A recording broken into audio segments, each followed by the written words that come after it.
Today on Turbo Tortoise Tech, we're turning your PC into a wind tunnel.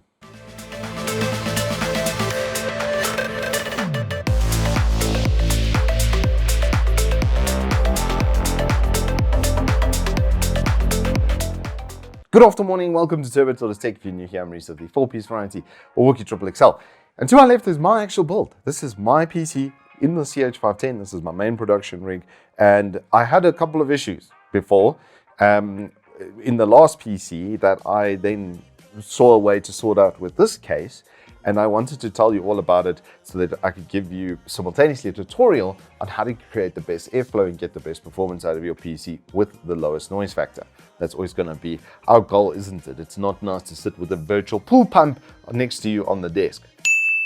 And so the CH510, after I reviewed it, I was like, this thing's absolutely incredible. It's got everything that I need, especially spacing and dimensions, built-in CPU or GPU sag bracket as well. Imagine a CPU sag bracket. Well, how much cooling would you be putting on there? You need a sag bracket. Anyway, the GPUs, like this 3070 Ti Supreme X, which comes with its own sag bracket, which is not that easy to install, and especially not as easy to use as the one that's in here. I need something for this. This is 1.8 kilograms nearly worth of graphics card. I think it's 1,748 grams exactly. So yeah, it's 50 grams shy.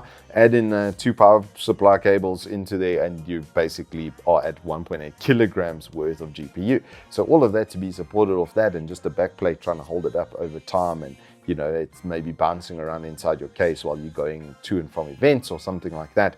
Having a sag bracket is really nice. The other problem with a graphics card this size is its length. And that was really the problem with that old system, which I'll show you on the screen now. It had a push-pull on the front, which did alleviate a lot of the airflow restrictions from there being a radiator in between there, but there still wasn't enough clearance. This thing was so close to the front. What was eventually happening was after about 2 hours, it started to recycle its own hot air. There just wasn't enough airflow going over the graphics card and feeding the fans from the bottom for them to really get proper airflow. It does have some pass-through cooling on the back, but it was still basically, the front two fans were basically recycling their own hot air the entire time. And so what would happen was, like I say, after about 2 hours of gaming, I'd see the temp just start creeping and it would hit its throttling point of 84 degrees, which is not very nice. With the 4070, a lot of that is alleviated because it's a lot slimmer and a lot lighter, and it only pulls 180 watts, where this pulls a healthy 320. But I've still got to use this card sometimes in the system, and in general, the system, I mean, it runs streamed, it does a whole bunch of stuff, so it's got quite a high demand in it. You'll notice the 4K I've got a capture card inside of here because I do a lot of my game capturing and stuff with this machine as well. So this does Adobe, it does gaming, and it does OBS. It's basically my everything in one box.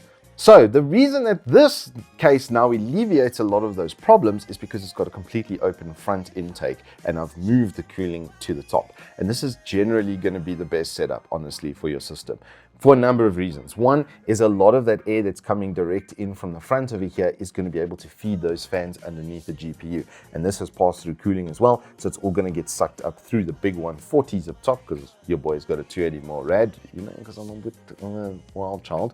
And then that heat and stuff is going to be dissipated from the GPU a lot more effectively. The radiator, you can imagine, especially for a chip like this, we have got it tuned at 140 watt. It's a 5900X.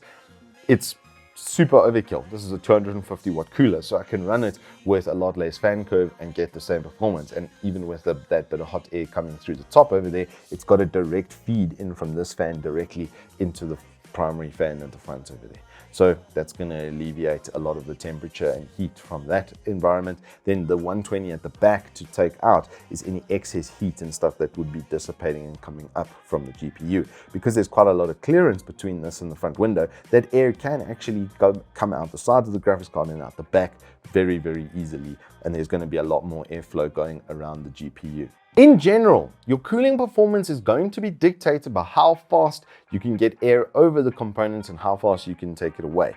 But you still want some positive pressure. What is that? It means that you want a little bit more intake than you have outtake.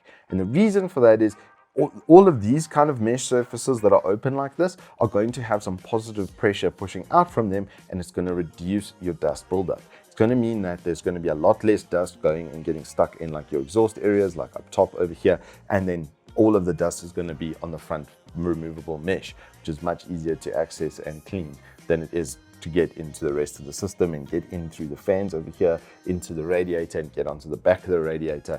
It's a lot more difficult than just popping out like literally 3 quick clips, peeling back a mesh and then cleaning that. It's just going to make the whole situation a lot more fluid.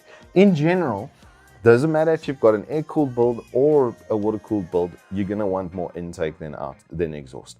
In this instance, it does look like that. There's more exhaust than outtake because there's 2 140s up top and 3 120s up front and then a 120 at the back exhausting as well. So you've got technically more fan, but because of the radiator sitting in between, that limits a lot of the airflow that you would normally have over there. If this was clean and open, I would honestly suggest you have it the other way around, where you've got your 140s up front, but always have a higher count of fans in than out, especially if they are the same kind of fans, and then increase their RPM by about 5%. 5 to 10% depending on how pliable your kit is. You'll notice for most of this, my fans have actually been off. That's because the CPU temp actually isn't hot enough for them to run. I've got a tune between that and now this graphics card. It idles at like 40s and under load it's at 62 degrees with like nearly no audible fan curve. I'll show you with the 5-strike run that I did after I did the build. Yeah, it came out quite nice, and you'll see with 5-strike and times by. Things are not exactly getting hot inside of here, and it's almost inaudible. Another big plus with this case is it's got a magnetic side panel. So as I need to get in and out of here to maybe change capture card or graphics card, then it's kind of fluid from that perspective. I've got to change storage constantly.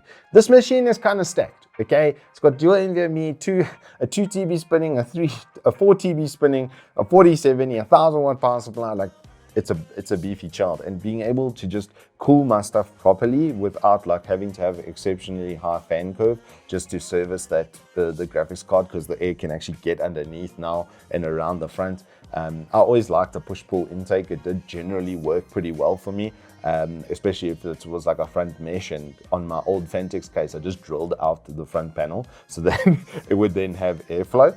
But yeah, in this instance, it works out really, really nicely because of how good the front mesh is on this case. And in general, guys, you're going to want to stick to that sort of format.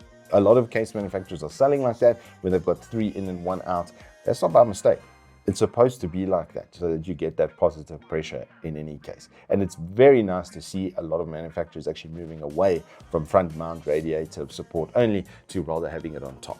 If you're going to get a radiator, whatever size it is, I would say top mount is the best, for a number of reasons. One of those being that the air inside the cooler over here isn't going to be going down the pipes into the pump nearly as often as it would if it's up front. Even with it up front, with the high point being like that, where the intakes are generally positioned like this, coming out the top, you can imagine when it's sitting upright, they are going to suck in a little bit of air like that. There was a very good piece on there by Gamers Nexus actually, where he showed the internal workings of the pump and how it was being affected like that. And basically he said, if you want a front mounted, invert it so that it's like that. But honestly, for overall cooling performance, this is going to be the best. So the TLDRs, make sure you have more input than output to get that static pressure so that you get less dust and stuff build up inside the case. The more fan curve you have and the faster the air can move through your case, the better your cooling performance is going to be. So having a mesh front that you can basically see right through as if it was reading like the newspaper through a stocking, the way that this is set up over here, is going to be preferable to get that airflow performance. And then try and keep your airflow, your intakes open so that they don't have a radiator or something in between them stopping that airflow. Check your clearances as well so you don't fall into the trap I did, where even four 140mm like high performance fans wasn't able to solve that sort of issue. It was also a limitation of that case. I was forced to mount it up top there with the 280mm RAM. Overall, the deep cools work out very nicely, and it's got the added benefit of having that little LCD screen up front so that I can see the temperature at any time and feel giga nerdy. Anywho, that's all I have for you in this Turbo Tortoise tech tutorial. If you have enjoyed it, please do hit us up with a like and subscribe, and I will see you on the flip side.